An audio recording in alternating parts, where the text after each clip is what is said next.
हाग्रामा महिलारिनि खोथाखौ गोसोखांबा जों आसलथे मिनिनो ओंखारो हा खोथाया जाहैबाय दिनैनि दिनाव बे सासे कमेडियान ना बाखि कमेडियानफोरजों बिथाङा जुजिदों बिटिआरनि राजखान्थियाव बिथांनि खुनु जायगा गैया दिनै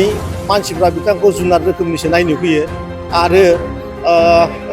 सासे कमेडियान फैयोबा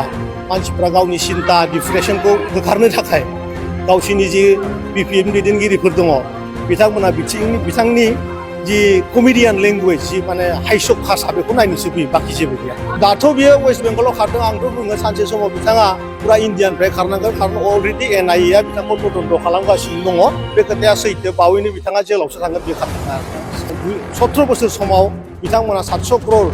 टाका पेन्डिं खालामना गालांदों गतिके बे 700 करोड़ थाखाफ्रा गासिबो जाख'जोबखानायखा गतिके आसनिनि नामाव जाख्ल'दों खिन्थु रायजोफ्रा मोनाखै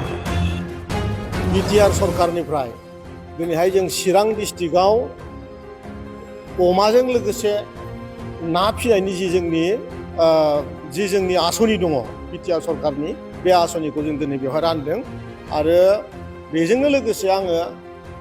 भेटेनारि डिपार्टमेन्टनिफ्राय चिरां डिस्ट्रिक्टआव दिनैहाय चिरां आरो क'क्राझार मोननैबो डिस्ट्रिक्टआव दिनै बोरमा राननायनि हाबाफारिफ्राबो सोलिगासिनो दं गट फार्मनि जि खोथामोन बे खामानिया सोलिगासिनो दङ बेखायनो फैबाय थानाय समाव मोनसे जों आसा खालामदों जे गासैबो जोंनि जि बिटिआरआव थानाय आंनि आबौमोन दं आइमोन दं बे गासैबो लाइफ स्टक माने जोंनि जे अमा दाउ बोरमा फिनानै गोबां रांखान्थि लाब जानायनि जि जों खोथा बुंबाय थादोंमोन बे गमामायैनो जानो थांगासिनो दङ आरो बे बोसोराव बहु हाजार हाजार माने जोंनि आबौमोनहा दाउ फिनाय अमा फाननायनि सुबिदाखौ मोनगोन आरोखि दिनैहाय जों बेवहाय 22टा ग्रुपनो होदों बेवहाय खालि अमाल' नङा बोरमायाव बोरमानि थाखाय 100निबो एबभ सेल्फ हेल्प ग्रुपनो बेयाव चिराङाव होनाय जादों अमा माने बे एक्सुवेलि बे कालसारा एसे बेलेग गोदान कालसार बेखौ जोङो ट्रायल हिसाबैबो जों लानाय जादों बिनि उनाव जों मेसिभ साक्सेस जुदि जायोबा जोंखौ मेसिभ माने जोङो लन्च खालामगोन होननानै जों बे हाबाफारिखौ मावगासिनो दं थांनाय समफोराव हाग्रामा बिथाङा प्रमद बर' सारजों सेलेक्ट खालामदों बे बिथांनावबो फैसा दं आरो आंनावबो फैसा दं हाग्रामा महिलारिनि खोथाखौ गोसोखांबा जों आसलथे मिनिनो ओंखारो हा खोथाया जाहैबाय दिनैनि दिनाव बे सासे कमेडियान ना बाखि कमेडियानफोरजों बिथाङा जुजिदों बिटिआरनि राजखान्थियाव बिथांनि खुनु जायगा गैया दिनै मानसिफ्रा बिथांखौ जुनार रोखोमनिसो नायनो फैयो आरो सासे कमेडियान फैयोबा मानसिफ्रा गावनि सिन्था डिप्रेसनखौ होखारनो थाखाय गावसिनि जि बिपिएम दैदेनगिरिफोर दङ बिथांमोना बिथांनि जि कमेडियान लेंगुवेज जि माने हाइसक भाषा बेखौ नायनोसो फैयो बाखि जेबो गैया गावनि सिमान लादों जे वेस्ट बेंगलाव खारनानै थांनो पुलिसआ डिस्टार्ब खालामदों दाथ' बियो वेस्ट बेंगलाव खारदों आंथ' बुङो सानसे समाव बिथाङा पुरा इण्डियानिफ्राय खारनांगोन खारन अलरेडि एनआइएआ बिथांखौ तदन्त खालामगासिनो दङ बे खोथाया सैथो बावैनो बिथाङा जेलावसो थांगोन बे खाथांखा आरोखि सिगां बेफोरबायदि अमा राननाय बायदिसिनाखौहाय सिगांनि सरकारा मावदोंमोन बेखौ जोङो आंनि मेगनाव आं जेसेबांसिम मिथिगौ आं नुफेराखैमोन खारन बेफोर आसनिया गोदोनिफ्रायनो दङमोन खिन्थु जों गासिबो मिथिखागौ 17 बोसोर समाव बिथांमोना 700 करोड़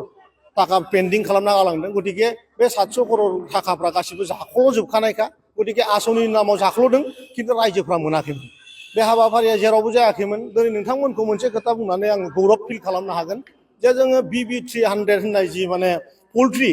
जोङो जोंनि बिटिआर हालामाव जों दा डिस्ट्रिबिउसन खालामदों more than 5 lakhs जों दाउ अलरेडि जों बे बोसोरावनो रानदों आरो बे बोसोराव बे हाबाफारिखौ मोजां मोननानै मानगोनां बिटिआरनि चिफ सारा फिन खेबसेबाव आरोबाव 10 लाख माने दाउ फिसा राननानै होनो नागिरदों आरो बे दाउफ्रा ओरैबायदि माने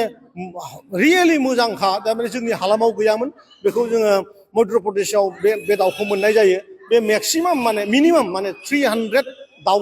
दैयो आरो माने भाइरासफोरजों जुजिनो हानाय बेहा बिराद केपासिटि दं दिनै साक्सेसलि बे खामानिया जादों प्रत्येकटा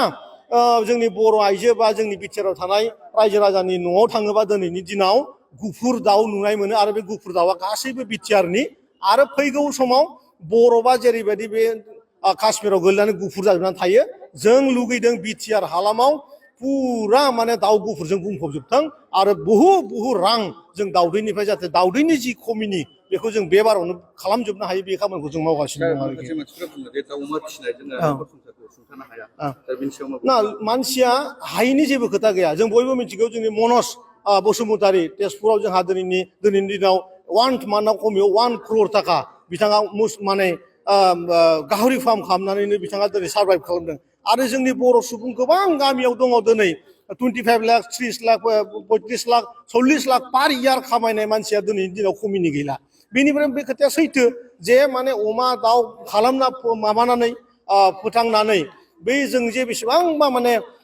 रांखान्थि खामायनो हायो बे खोथाया सैथो बुंनायाव बहुत खोथा बुंगोन खिन्थु प्रेक्टिकेलि बे खोथाया सैथो लाइफ स्टकजों मानसिया 100 crore थाखानिबो मालिक जानो हायो आरोखि